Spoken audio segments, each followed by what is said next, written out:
പ്രിയ വിദ്യാർത്ഥികളെ, ഒരു ബിസിനസ് സ്ഥാപനത്തിലെ ട്രാൻസാക്ഷൻസ് ആദ്യമായി രേഖപ്പെടുത്തി വെക്കുന്ന ബുക്കിൻ്റെ പേരാണ് ജേണൽ. ആയിരക്കണക്കിന് ട്രാൻസാക്ഷൻസ് നടക്കുന്ന ഒരു ബിസിനസ് സ്ഥാപനത്തിൽ ഈ എല്ലാ ട്രാൻസാക്ഷൻസും ഒറ്റ ബുക്കിൽ രേഖപ്പെടുത്തുക എന്നുള്ളത് പ്രയാസമാണ്. ഈ പ്രയാസം ഒഴിവാക്കുന്നതിന് വേണ്ടി ജേണൽ എന്ന് പറയുന്ന ബുക്കിനെ ഡിവൈഡ് ചെയ്തിട്ടുണ്ട്, കുറേ ബുക്കുകളാക്കി ക്ലാസിഫൈ ചെയ്തിട്ടുണ്ട്.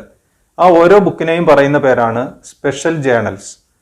സ്പെഷ്യൽ ജേണൽസ് എന്ന് പറയുന്ന ടോപ്പിക്കാണ് കഴിഞ്ഞ ക്ലാസ്സിൽ നമ്മൾ ചർച്ച ചെയ്ത് തുടങ്ങിയത്. ഏതൊക്കെയായിരുന്നു special journals? Cash book, purchases book, purchases return book, sales book, sales return book and journal proper. 6 ബുക്കുകളാണ് ഈ ചാപ്റ്ററിൽ നമുക്ക് പരിചയപ്പെടാനുള്ളത്. ഇതിൽ ക്യാഷ് ബുക്കാണ് നമ്മൾ ചർച്ച ചെയ്ത് തുടങ്ങിയത്. ഇതിലെ ക്യാഷ് ബുക്ക് തന്നെ 3 തരത്തിൽ വരുന്നുണ്ട്. Single column cash book, double column cash book and petty cash book. Single column cash ബുക്കാണ് കഴിഞ്ഞ ദിവസം നമ്മൾ ചർച്ച ചെയ്തത്.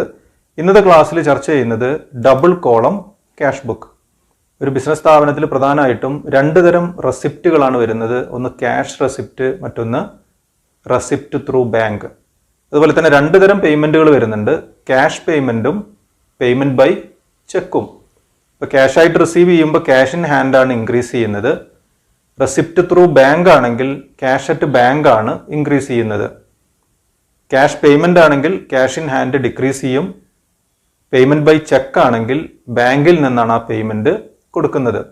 ഒരു ബിസിനസ് സ്ഥാപനത്തിൽ ക്യാഷ് ട്രാൻസാക്ഷൻസ് പോലെ തന്നെ ബാങ്ക് ട്രാൻസാക്ഷൻസ് നടക്കുന്നുണ്ടെങ്കിൽ അത്തരം സ്ഥാപനങ്ങൾക്ക് സ്യൂട്ടബിൾ ആയിട്ടുള്ള ക്യാഷ് ബുക്കാണ് double column cash book. When the number of bank transactions is large, it is convenient to have a separate amount column for bank transactions in the cash book. Cash transactions പോലെ തന്നെ bank ട്രാൻസാക്ഷൻസും കൂടുതൽ ചെയ്യുന്ന ഒരു business സ്ഥാപനമാണെങ്കിൽ അവർക്ക് suitable ആയിട്ടുള്ള cash ബുക്കാണ് double column cash book. അപ്പോൾ double column cash ബുക്കാണ് തയ്യാറാക്കുന്നതെങ്കിൽ അതിൻ്റെ റെസിപ്റ്റ് സൈഡിലും പേയ്മെൻറ്റ് സൈഡിലും 2 വീതം എമൗണ്ട് കോളങ്ങൾ പ്രൊവൈഡ് ചെയ്യുന്നുണ്ട്. ഡെബിറ്റ് സൈഡിലെ ഒരു എമൗണ്ട് കോളത്തിൽ ക്യാഷ് റെസിപ്റ്റുകൾ രേഖപ്പെടുത്തും. ദെൻ രണ്ടാമത്തെ എമൗണ്ട് കോളത്തിൽ റെസിപ്റ്റ് ത്രൂ ബാങ്ക് ആണെങ്കിൽ, ബാങ്ക് വഴിയാണ് റെസിപ്റ്റ് കിട്ടുന്നതെങ്കിൽ അത് രേഖപ്പെടുത്തുന്നു. പേയ്മെന്റ് സൈഡിൽ ക്യാഷ് പേയ്മെന്റ് രേഖപ്പെടുത്തുന്നതിന് പ്രത്യേകം എമൗണ്ട് കോളുണ്ട്. അതുപോലെ തന്നെ പേയ്മെന്റ് ബൈ ചെക്ക് ആണെങ്കിൽ, പേയ്മെന്റ് പോകുന്നത് ബാങ്കിൽ നിന്നാണെങ്കിൽ അത് രേഖപ്പെടുത്തുന്നതിന് പ്രത്യേകം എമൗണ്ട് കോളം പ്രൊവൈഡ് ചെയ്യുന്നു. ഇങ്ങനെ 2 വീതം എമൗണ്ട് കോളങ്ങൾ പ്രൊവൈഡ് ചെയ്യുന്ന ക്യാഷ് ബുക്കാണ് double column cash book. In this type of cash book there are 2 amount columns on each side of the cash book.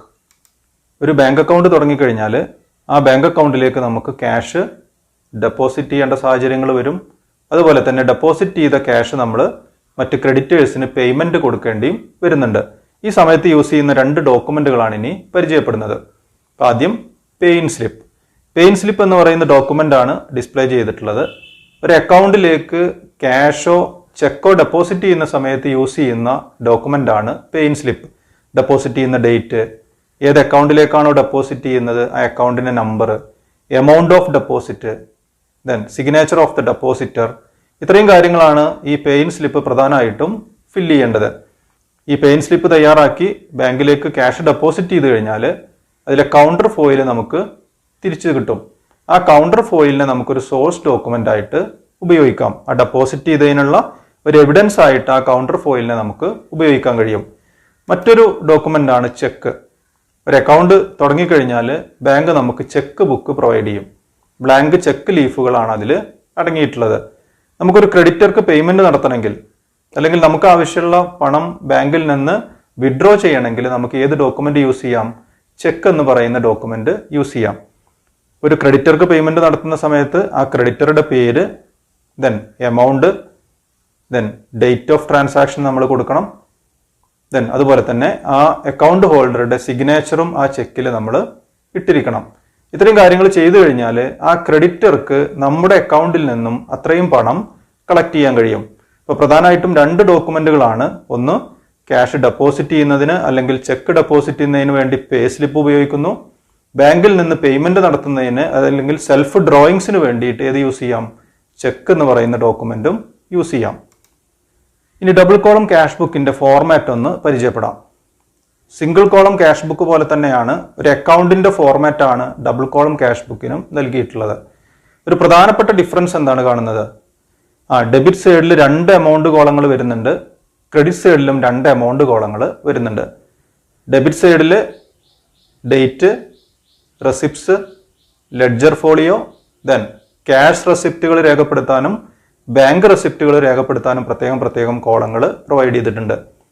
Then credit സൈഡിൽ date, payments, ledger folio, cash പേയ്മെന്റും bank പേയ്മെന്റും രേഖപ്പെടുത്താൻ പ്രത്യേകം കോളങ്ങൾ provide ചെയ്തിട്ടുണ്ട്.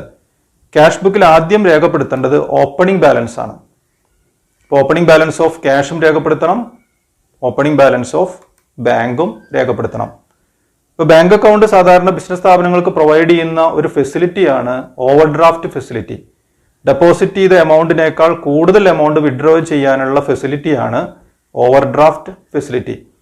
ഏതെങ്കിലും സാഹചര്യത്തിൽ ഓവർ ഡ്രാഫ്റ്റ് ആണെങ്കിൽ, ഡെപ്പോസിറ്റ് ചെയ്ത എമൗണ്ടിനേക്കാൾ കൂടുതൽ എമൗണ്ട് പിൻവലിച്ച ഒരു സാഹചര്യമാണ് ഓപ്പണിംഗ് ഡേറ്റിൽ വരുന്നതെങ്കിൽ ഓപ്പണിംഗ് ബാലൻസ് ഓഫ് ബാങ്ക് രേഖപ്പെടുത്തേണ്ടത് ക്രെഡിറ്റ് സൈഡിലാണ്.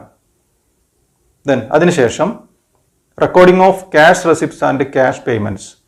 ഇനി ക്യാഷ് ബുക്കിൽ എങ്ങനെയാണ് ക്യാഷ് റെസിപ്റ്റ് രേഖപ്പെടുത്തുന്നത്, എങ്ങനെയാണ് ക്യാഷ് പേയ്മെന്റ് രേഖപ്പെടുത്തുന്നത്? സിംഗിൾ കോളം ക്യാഷ് ബുക്ക് പോലെ തന്നെയാണ്. ക്യാഷ് റെസിപ്റ്റുകൾ ഡെബിറ്റ് സൈഡിൽ രേഖപ്പെടുത്തണം, എമൗണ്ട് എഴുതേണ്ടത് ക്യാഷ് കോളത്തിലാണ്. ദെൻ ക്യാഷ് പേയ്മെന്റ് ആണെങ്കിൽ ക്രെഡിറ്റ് സൈഡിലാണ് എഴുതേണ്ടത്, എമൗണ്ട് എഴുതേണ്ടത് ക്യാഷ് കോളത്തിലാണ്. Then recording of receipts through bank and payments by cheque. നമുക്ക് തരാനുള്ള ക്യാഷ് ഒരു കസ്റ്റമർ നമ്മുടെ അക്കൗണ്ടിലേക്ക് ഡെപ്പോസിറ്റ് ചെയ്യുകയാണെങ്കിൽ ആ ക്യാഷ് നമുക്ക് കിട്ടുന്നത് നമ്മുടെ ബാങ്ക് അക്കൗണ്ടിലാണ്. It is a receipt. നമ്മുടെ കയ്യിൽ ക്യാഷ് വർദ്ധിക്കുന്നില്ല, അതിന് പകരം ക്യാഷ് അറ്റ് ബാങ്ക് ആണ് ഇൻക്രീസ് ചെയ്യുന്നത്. അത്തരം സാഹചര്യങ്ങളിലും റെസിപ്റ്റ് രേഖപ്പെടുത്തേണ്ടത് ഡെബിറ്റ് സൈഡിലാണ്, എമൗണ്ട് രേഖപ്പെടുത്തേണ്ടത് ബാങ്ക് കോളത്തിലാണ്. ദെൻ പേയ്മെന്റ് നടത്തുന്നത് ക്യാഷ് പേയ്മെന്റ് അല്ല, ചെക്ക് പേയ്മെന്റ് ആണെങ്കിൽ നമ്മുടെ കയ്യിലുള്ള ക്യാഷ് പോകുന്നില്ല, ക്യാഷ് പേയ്മെന്റ് അല്ല നടത്തുന്നത്. പകരം ആ ചെക്കിലുള്ള എമൗണ്ട് എവിടെ നിന്നാണ് പേയ്മെന്റ് പോകുന്നത്? ബാങ്ക് അക്കൗണ്ടിൽ നിന്നാണ് പേയ്മെന്റ് പോകുന്നത്.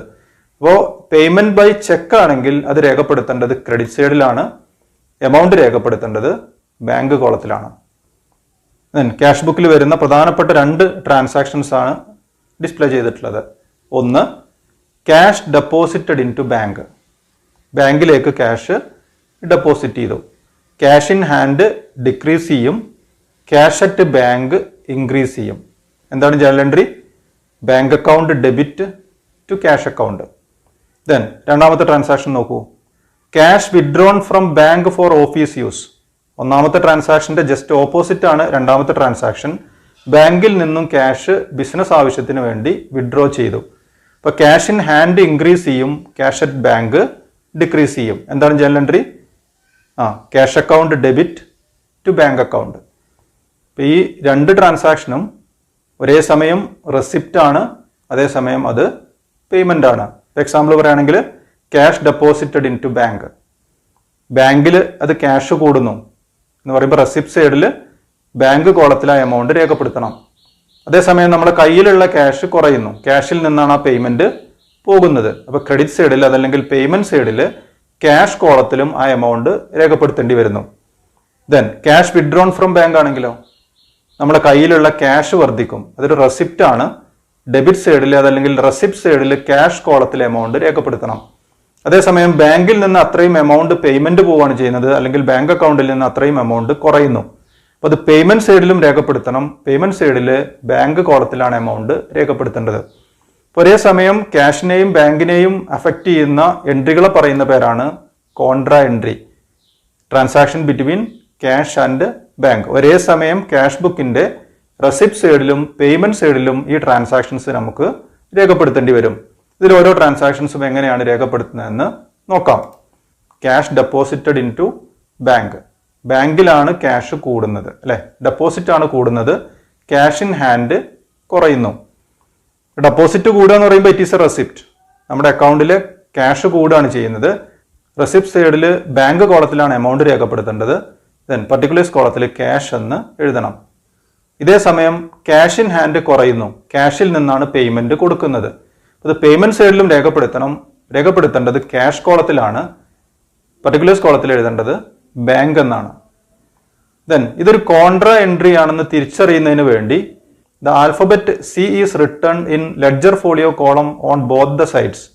ഇപ്പൊ രണ്ട് സൈഡിലും ലെഡ്ജർ ഫോളിയോ കോളത്തിൽ സി എന്ന് രേഖപ്പെടുത്തണം. C stands for കോൺട്ര. അപ്പൊ ഇങ്ങനെ ഒരു ട്രാൻസാക്ഷൻ ഡെബിറ്റ് സൈഡിലും ക്രെഡിറ്റ് സൈഡിലും പോസ്റ്റിംഗ് വരികയാണെങ്കിൽ ലെഡ്ജർ ഫോളിയോ കോളത്തിൽ സി എന്ന് രേഖപ്പെടുത്തണം. സി എന്തിനെ സൂചിപ്പിക്കുന്നു? ഇറ്റ് ഇസ് എ കോൺട്ര എൻട്രി എന്നാണ് അതിൽ നിന്ന് മനസ്സിലാക്കേണ്ടത്. Then cash withdrawn from bank for office use. Business ആവശ്യത്തിന് വേണ്ടി ബാങ്കിൽ നിന്ന് പണം പിൻവലിച്ചു. ക്യാഷ് ഇൻ ഹാൻഡ് ഇൻക്രീസ് ചെയ്യും. അങ്ങനെ വരുമ്പോൾ അതൊരു റെസിപ്റ്റ് ആയിട്ട് നമുക്ക് കണക്കാക്കാം. ക്യാഷ് കോളത്തിൽ എമൗണ്ട് എഴുതണം, പർട്ടിക്കുലേഴ്സ് കോളത്തിൽ ബാങ്ക് എന്ന് എഴുതണം. ദെൻ ഇവിടെ നിന്നാണ് ആ പൈസ കുറയുന്നത്. എവിടെ നിന്നാണ്? ബാങ്കിൽ നിന്നാണ് പേയ്മെന്റ് പോകുന്നത്, അല്ലെ? ബാങ്കിൽ നിന്നാണ് അത്രയും ക്യാഷ് കുറയുന്നത്. പേയ്മെന്റ് സൈഡിൽ ബാങ്ക് കോളത്തിൽ എമൗണ്ട് എഴുതണം. ദെൻ പർട്ടിക്കുലേഴ്സ് കോളത്തിൽ ക്യാഷ് എന്ന് രേഖപ്പെടുത്തണം. ഇതും ഒരു കോൺട്രാ എൻട്രി ആണ്. അതുകൊണ്ട് ഇവിടെയും എന്ത് സൂചിപ്പിക്കണം? ലെഡ്ജർ ഫോളിയോ കോളത്തിൽ സി എന്ന് രേഖപ്പെടുത്തണം. അപ്പൊ എങ്ങനെയാണ് ഡബിൾ കോളം ക്യാഷ് ബുക്കിൽ ട്രാൻസാക്ഷൻസ് രേഖപ്പെടുത്തേണ്ടത്? നമുക്കൊരു എക്സാമ്പിൾ നോക്കാം. Consider the following transactions of Messrs. Tools India Limited and prepare a double column cash book for the month of September 2017. 2017 September മാസത്തെ ഒരു ഡബിൾ കോളം ക്യാഷ് ബുക്ക് തയ്യാറാക്കാനാണ് ആവശ്യപ്പെട്ടിട്ടുള്ളത്. Transactions എന്തൊക്കെയാണെന്ന് നോക്കാം. September 1 bank balance 42,000. Then same ഡേറ്റിൽ തന്നെ cash balance 15,000. Purchased goods by cheque 12,000. Sales of goods for cash rupees 6,000. Purchased machinery by check rupees 5,500. Sold goods and received check deposited same day rupees 4,500. Purchased goods from Mridula by cash rupees 17,400. Purchased stationery by check rupees 1,100. Check given to Rohit rupees 1,500. Cash withdrawn from bank rupees 10,000. Then rent paid by check rupees 2,500 and paid salary rupees 3,500. ഇത്രയും transactions ആണ് double column cash ബുക്കിൽ രേഖപ്പെടുത്തേണ്ടത്. നമുക്ക് ഓരോ ട്രാൻസാക്ഷൻസും പ്രത്യേകം പരിശോധിക്കാം. Double column cash book ആണ് display ചെയ്തിട്ടുള്ളത്. റെസിപ്റ്റ് സൈഡിൽ date, receipts, ledger folio, cash receipt എഴുതാനൊരു കോളുണ്ട്, ബാങ്ക് റെസിപ്റ്റുകൾ എഴുതാൻ ഒരു കോളം പ്രൊവൈഡ് ചെയ്തിട്ടുണ്ട്. പേയ്മെന്റ് സൈഡിലും date, payments, ledger folio, cash പേയ്മെന്റുകൾ രേഖപ്പെടുത്താനുള്ള ഒരു എമൗണ്ട് കോളം, അത് കഴിഞ്ഞ് ബാങ്കിൽ നിന്ന് പേയ്മെന്റ് കൊടുക്കുകയാണെങ്കിൽ അത് രേഖപ്പെടുത്താനുള്ള ഒരു എമൗണ്ട് കോളം. ദെൻ ഈ ക്യാഷ് ബുക്കിൽ എന്താണ് ആദ്യം രേഖപ്പെടുത്തേണ്ടത്? ആദ്യം രേഖപ്പെടുത്തേണ്ടത് opening balance of cash and bank. Opening balance രേഖപ്പെടുത്തേണ്ടത് ഡെബിറ്റ് സൈഡിലാണ്. ഡേറ്റ് എഴുതി, then balance brought down. Cash കോളത്തിൽ 15,000, ബാങ്ക് കോളത്തിൽ 42,000. ക്യാഷ് ബാലൻസ് എല്ലായ്പ്പോഴും ഡെബിറ്റ് സൈഡിലാണ് ഓപ്പണിംഗ് ബാലൻസ് വരുന്നത്. ബാങ്ക് അക്കൗണ്ടിന്റെ ഓപ്പണിംഗ് ബാലൻസ് ഡെപ്പോസിറ്റ് ആണെങ്കിൽ അത് ഡെബിറ്റ് സൈഡിൽ രേഖപ്പെടുത്തണം. അതാണ് ഇപ്പോൾ നമ്മൾ രേഖപ്പെടുത്തിയിട്ടുള്ളത്. ഇനി ബൈ ചാൻസ് ഓവർ ഡ്രാഫ്റ്റ് ആണെങ്കിൽ, ഡെപ്പോസിറ്റ് ചെയ്ത എമൗണ്ടിനേക്കാൾ കൂടുതൽ വിഡ്രോ ചെയ്ത ഒരു സാഹചര്യമാണുള്ളതെങ്കിൽ ഓപ്പണിംഗ് ബാലൻസ് ഓഫ് ബാങ്ക് രേഖപ്പെടുത്തുന്നത് ക്രെഡിറ്റ് സൈഡിലാണ്. ഇപ്പോൾ ഓവർ ഡ്രാഫ്റ്റ് ആണെങ്കിൽ ഓപ്പണിംഗ് ബാലൻസ് രേഖപ്പെടുത്തേണ്ടത് ക്രെഡിറ്റ് സൈഡിലാണ്. ദെൻ ഡെപ്പോസിറ്റ് ആണെങ്കിലാണ് ഡെബിറ്റ് സൈഡിൽ രേഖപ്പെടുത്തേണ്ടത്. ഈ ക്വസ്റ്റ്യനിൽ ഡെപ്പോസിറ്റ് ആണ് 42,000. അതുകൊണ്ട് നമ്മൾ ഓപ്പണിംഗ് ബാലൻസ് ഓഫ് ബാങ്ക് എവിടെയാണ് രേഖപ്പെടുത്തിയത്? ഡെബിറ്റ് സൈഡിലാണ് രേഖപ്പെടുത്തിയിട്ടുള്ളത്. ദെൻ അടുത്ത ട്രാൻസാക്ഷൻ നോക്കാം. Purchased goods by cheque rupees 12,000. Goods വാങ്ങി ക്യാഷ് കൊടുക്കുന്നതിന് പകരം ചെക്കാണ് കൊടുത്തിട്ടുള്ളത്. അപ്പോൾ നമ്മുടെ കയ്യിൽ നിന്ന് ക്യാഷ് പേയ്മെന്റ് നടത്തുന്നില്ല. പകരം എവിടെ നിന്നാണ് പേയ്മെന്റ് പോകുന്നത്? നമ്മുടെ അക്കൗണ്ടിൽ നിന്നാണ് പേയ്മെന്റ് പോകുന്നത്. It is a payment. ഇപ്പോൾ പേയ്മെന്റ് സൈഡിലാണ് എഴുതേണ്ടത് പർച്ചേസസ്. എമൗണ്ട് എഴുതേണ്ടത് ഏത് കോളത്തിലാണ്? ക്യാഷ് പേയ്മെന്റ് ആണെങ്കിൽ ക്യാഷ് കോളത്തിലും, ചെക്ക് പേയ്മെന്റ് ആണെങ്കിൽ ബാങ്ക് കോളത്തിലുമാണ് രേഖപ്പെടുത്തേണ്ടത്. ഇതൊരു ചെക്ക് പേയ്മെന്റ് ആണ്. ചെക്കാണ് കൊടുത്തിരിക്കുന്നത്. ബാങ്കിൽ നിന്നാണ് പേയ്മെന്റ് പോകുന്നത്. ബാങ്ക് കോളത്തിലാണ് എമൗണ്ട് രേഖപ്പെടുത്തേണ്ടത്. ദെൻ അടുത്ത ട്രാൻസാക്ഷൻ നോക്കൂ. Sale of goods for cash rupees 6,000. Goods വിറ്റു, ക്യാഷ് കിട്ടി. It is a receipt. Cash ആയിട്ടാണ് കിട്ടിയിട്ടുള്ളത്. ഇപ്പോൾ ക്യാഷ് കോളത്തിലാണ് എമൗണ്ട് രേഖപ്പെടുത്തേണ്ടത്. ഡേറ്റ്, ദെൻ സെയിൽസ്, എമൗണ്ട് എഴുതേണ്ടത് ക്യാഷ് കോളത്തിൽ. ദെൻ അടുത്ത ട്രാൻസാക്ഷൻ നോക്കൂ. Purchased machinery by cheque rupees 5,500. 5,500 രൂപയുടെ മെഷീനറി വാങ്ങി. ചെക്കാണ് നമ്മൾ കൊടുത്തിട്ടുള്ളത്. പേയ്മെന്റ് പോകുന്നത് എവിടെ നിന്നാണ്? ബാങ്കിൽ നിന്നാണ് പേയ്മെന്റ് പോകുന്നത്. It is a payment. Credit സൈഡിൽ രേഖപ്പെടുത്തണം. മെഷീനറി ആണ് വാങ്ങിയിട്ടുള്ളത്. എമൗണ്ട് എഴുതേണ്ടത് ബാങ്ക് കോളത്തിൽ. ദെൻ അടുത്ത ട്രാൻസാക്ഷൻ നോക്കൂ. Sold goods and received check deposited same day ₹4,500. 4,500 രൂപയുടെ ഗുഡ്സ് ഒരു കസ്റ്റമർക്ക് വിറ്റു. ക്യാഷ് അല്ല നമുക്ക് കിട്ടിയിട്ടുള്ളത്, ചെക്കാണ് കിട്ടിയിട്ടുള്ളത്. ആ ചെക്ക് 16-ാം തീയതി തന്നെ എവിടെ ഡെപ്പോസിറ്റ് ചെയ്തു? ബാങ്കിൽ ഡെപ്പോസിറ്റ് ചെയ്തു. അപ്പോൾ 4,500 രൂപ നമ്മുടെ അക്കൗണ്ടിൽ വർദ്ധിക്കും. അപ്പോൾ അതൊരു റെസിപ്റ്റ് ആണ്. റെസിപ്റ്റ് സൈഡിലാണ് രേഖപ്പെടുത്തേണ്ടത് സെയിൽസ്. എമൗണ്ട് എഴുതേണ്ടത് ബാങ്ക് കോളത്തിലാണ്. Then purchased goods from Mridula by cash ₹17,400. 17,400 രൂപയുടെ ഗുഡ്സ് പർച്ചേസ് ചെയ്തിട്ടുണ്ട്. ക്യാഷ് പേയ്മെന്റ് ആണ് നടത്തിയിട്ടുള്ളത്. പേയ്മെന്റ് സൈഡിൽ രേഖപ്പെടുത്തണം പർച്ചേസസ്. എമൗണ്ട് എഴുതേണ്ടത് ക്യാഷ് കോളത്തിൽ. Then purchased stationery by cheque ₹1,100. 1,100 രൂപയുടെ സ്റ്റേഷനറി സാധനങ്ങൾ വാങ്ങിയിട്ടുണ്ട്. ചെക്കാണ് കൊടുത്തിട്ടുള്ളത്. It is a payment. Stationery payment പോകുന്നത് ബാങ്കിൽ നിന്നാണ്. ബാങ്ക് കോളത്തിലാണ് എമൗണ്ട് രേഖപ്പെടുത്തേണ്ടത്. Then cheque given to Rohit ₹1,500. Rohit നമ്മളുടെ ഒരു ക്രെഡിറ്റർ ആണ്. ആ ക്രെഡിറ്റർക്ക് 1,500 രൂപയുടെ ചെക്ക് നമ്മൾ കൊടുത്തിട്ടുണ്ട്. It is a payment. Rohit. Amount എഴുതേണ്ടത് ബാങ്ക് കോളത്തിലാണ്. Cash withdrawn from bank ₹10,000. ബാങ്കിൽ നിന്ന് 10,000 രൂപ വിഡ്രോ ചെയ്തു. ബാങ്കും ക്യാഷും വരുന്ന ഒരു ട്രാൻസാക്ഷനാണ്. 10,000 രൂപ നമുക്ക് കിട്ടിയിട്ടുണ്ട്. It is a receipt. ഇപ്പോൾ ഡെബിറ്റ് സൈഡിലെ റെസിപ്റ്റ് കോളത്തിൽ 10,000 രേഖപ്പെടുത്തണം. ഡേറ്റ് എഴുതി പർട്ടിക്കുലേഴ്സ് കോളത്തിൽ ബാങ്ക് എന്ന് രേഖപ്പെടുത്തണം. അതേസമയം ബാങ്കിൽ നിന്ന് 10,000 രൂപ പേയ്മെന്റ് പോയിട്ടുണ്ട് അല്ലെ. ബാങ്കിൽ നിന്ന് 10,000 രൂപ കുറയും. ആ എമൗണ്ട് ആണ് നമുക്ക് ക്യാഷ് ആയിട്ട് കിട്ടിയിട്ടുള്ളത്. അപ്പോൾ പേയ്മെന്റ് സൈഡിലും രേഖപ്പെടുത്തണം. ഏത് കോളത്തിൽ രേഖപ്പെടുത്തണം? ബാങ്ക് കോളത്തിൽ രേഖപ്പെടുത്തണം. ദെൻ പർട്ടിക്കുലേഴ്സ് കോളത്തിൽ ക്യാഷ് എന്ന് എഴുതണം. അപ്പോൾ ബാങ്കിൽ നിന്ന് 10,000 രൂപ വിഡ്രോ ചെയ്തു. അത് നമുക്ക് റിസീവ് ചെയ്തിട്ടുണ്ട്. ക്യാഷ് ആയിട്ട് റിസീവ് ചെയ്തു.